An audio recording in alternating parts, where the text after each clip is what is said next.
우리의 삶은 이 세상으로 끝나지 않습니다. 우리를 위해 준비된 영원한 세상이 있습니다. 오늘 또 하나님 안에서 우리에게 준비된 영원한 나라를 믿음으로 바라보고 주님을 향해 믿음으로 전진하는 하루가 되길 기도합니다. 오늘은 욥기 19장에서 20장 말씀을 통독합니다. 첫 번째 19장 7절에서 22절 욥 계속 고난을 가하시는 하나님을 향한 원망과 무정한 세상 사람들로 인한 탄식. 7에서 12절 호소에도 불구하고 계속해서 고난을 가하시는 하나님을 향한 원망의 열거. 7절 내가 폭행을 당하여 부르짖는데도 도와주는 자가 없구나. 8절에서 10절 내 앞길을 막으시고 내 영광을 거두시며 나의 관모를 벗기셨도다. 11에서 12절 나를 원수처럼 보시며 나의 적들이 내 장막을 둘러 진을 쳤구나. 13에서 20절 무정한 세상 사람들과 자신이 처한 비참한 상황으로 인한 탄식. 13에서 14절 자신을 존경하고 따르던 사람들이 모두 자신을 떠났다고 탄식함. 15에서 16절 종들까지도 모두 자신을 무시하는 것에 대해 한탄함. 17절 내 아내와 형제들도 자신을 몹시 싫어한다고 한탄함. 18에서 19절 어린 아이들, 친구들, 지인들 모두 자신을 미워하는 것을 한탄함. 20절 겨우 목숨만 부지하고 있음을 한탄함. 21에서 22절 친구들을 향한 동정 호소와 그들의 무자비함을 한탄. 나의 친구야 너희는 나를 불쌍히 여기라. 너희가 어찌하여 하나님처럼 나를 핍박하느냐. 예수님이 십자가에서 하나님과 모든 사람으로부터 버림을 받아 절대 고독의 감정을 느끼신 것처럼 욥도 그런 절대 고독감에 휩싸여 있습니다. 두 번째 19장 23절에서 29절 욥 하나님께서 자신을 변호해 주시리라는 확신과 친구들에 대한 하나님의 심판 경고. 23에서 24절 자신의 말이 영구히 후대에 전해지기를 갈망함. 25절 나의 구속자가 살아계시니 후일에 그가 땅 위에 서실 것이라. 26에서 27절 육체가 썩은 후에라도 하나님을 만나게 될 것을 확신함. 나의 육체가 썩은 후에 내가 육체 밖에서 하나님을 보리라. 내가 사모하는 마음으로 그분을 보리라. 28에서 29절 자신을 정죄하는 친구들에게 심판이 임할 것을 경고함. 너희는 나를 치려하고 나를 책망하는 자로다. 분노의 칼로 너희는 심판을 받으리라. 욥은 이제 육신을 통해 이 세상만을 바라보던 관점에서 벗어나 영의 눈으로 영적인 세계를 바라보기 시작합니다. 욥은 특별 계시가 완성된 신약 시대의 성도들처럼 죽음 이후 인간은 하나님의 최종 심판을 받고 천국과 지옥에서 영원한 삶을 산다는 것과 같은 내세에 대한 분명한 인식은 없었던 것 같습니다. 그러나 욥기 전체를 통해 욥은 육체와 분리된 영혼이 영속적으로 유지된다는 것과 하나님을 만날 수 있다는 정도의 내세관을 가지고 있었음을 알 수 있습니다. 세 번째 20장 1절에서 11절 소발 일시적으로 번영하는 악인의 허무한 멸망 강조. 1절에서 3절 자신들을 무자비하다고 비난하며 심판을 경고했던 욥의 말에 소발이 극도로 흥분함. 소발의 두 번째 변론 소발이 욥의 말을 듣고 흥분하여 대답함. 4절에서 11절 잠시 번영하는 듯한 악인도 종국에는 망하는 사실을 열거함. 4절에서 5절 창조 이래 사악한 자는 잠깐 번영 후 곧 고통을 당했음. 악인의 이기는 자랑도 잠시요 경건하지 못한 자의 즐거움도 잠깐이니라. 6절에서 7절 악인의 번영은 곧 소멸하게 됨. 8절에서 9절 악인의 번영은 헛된 꿈과 같이 무너지고 사람들의 외면을 당할 것임. 10절 그의 자녀들이 가난한 자에게 은혜를 구하리라. 11절 사람의 신체가 아무리 건강해도 죄는 곧 그를 죽음에 이르게 한다. 네 번째 20장 12절에서 29절 소발 불의한 방법으로 축제한 악인을 향한 하나님의 철저한 심판 강조.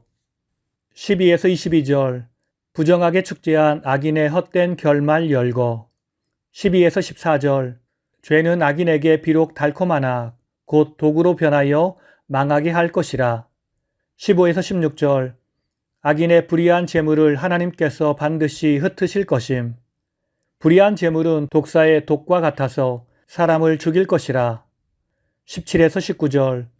악인은 아무리 재물을 모을지라도 결코 풍요를 누리지 못함. 20에서 22절. 부정한 탐욕으로 얻은 부는 헛되게 사라지며 곧 망하게 될 것이라. 모든 재난을 주는 자의 손이 그에게 임하리라. 23에서 29절. 악인에게 임할 하나님 심판의 철저성에 대한 열거. 그가 배를 불리려 할 때에 하나님이 맹렬한 진노를 내리시리라. 그가 철병기를 피할 때에는 놋 화살을 쏘아 꿰뚫을 것이라. 하늘이 그의 죄악을 드러낼 것이요 땅이 그를 대항하여 일어나리라. 그의 가산이 떠나가며 하나님의 진노의 날에 끌려가리라. 이는 악인이 하나님께 받을 분깃이요 하나님이 그에게 정하신 기업이니라. 오늘 말씀을 통해 주시는 교훈은 첫째로 우리는 하나님 앞에 낯선 사람처럼 서지 않기 위해 하나님과 깊은 교제에 힘쓰며 살아야 합니다. 19장 27절에서 욥은 자신이 육체 밖에서 하나님을 보게 될 그때에 친히 그를 볼 것인데 그의 눈으로 하나님 보기를 낯선 사람처럼 하지 않을 것이라고 하였습니다. 여기서 낯선 사람이라는 말은 무엇을 뜻하는 말일까요? 이것은 지나가다가 한번 스친 정도의 관계를 맺은 사람을 말합니다. 그 사람의 이름도 모르고 그 사람의 상황은 더더욱 알지 못하는 관계입니다. 주님이 우리를 위해서 사랑을 베푸시고 은혜를 베푸신 것을 알지 못하고 그냥 내 뜻대로 살며 교회만 왔다 갔다 했던 사람입니다. 최후의 심판의 때에 주님은 그런 사람을 모른다고 말씀하시며 그들에게 심판을 내리실 것입니다. 그러므로 우리는 지금부터 주님과 깊은 교제를 맺으며 살아야 합니다. 먼저는 우리의 마음에 예수 그리스도의 이름을 새기고 그분의 사랑과 은혜를 새기며 살고 그분을 위해 충성하고 봉사한다면 주님도 우리의 이름을 가슴에 새기고 우리의 모든 믿음의 활동을 가슴에 새기실 것입니다. 우리가 이렇게 주 안에서 한 가족이 되는 것입니다. 그러면 우리는 천국에 가서도 주님의 가족으로 행복을 누리며 살게 될 것입니다. 두 번째, 자비와 긍휼을 베풀지 않는 삶은 그 자체가 하나님께 대한 죄입니다. 20장 19절에서 소발은 12절에서 18절까지에서 말한 악인들이 받을 수많은 저주와 형벌의 이유가 가난한 자를 학대하며 버림이요 자기가 세우지 않은 집을 빼앗기 때문이라고 말했습니다. 소발의 이러한 주장은 욥이 지금 그러한 죄를 지어 하나님으로부터 형벌을 받고 있다고 말하려 하는 것으로 이것은 올바른 생각이 아니었습니다. 하지만 일반적으로 소발의 말을 생각하면 그 말은 틀린 말이 아닙니다. 성경은 수많은 곳에서 힘이 없고 연약한 자를 돕고 위로하라고 말씀합니다.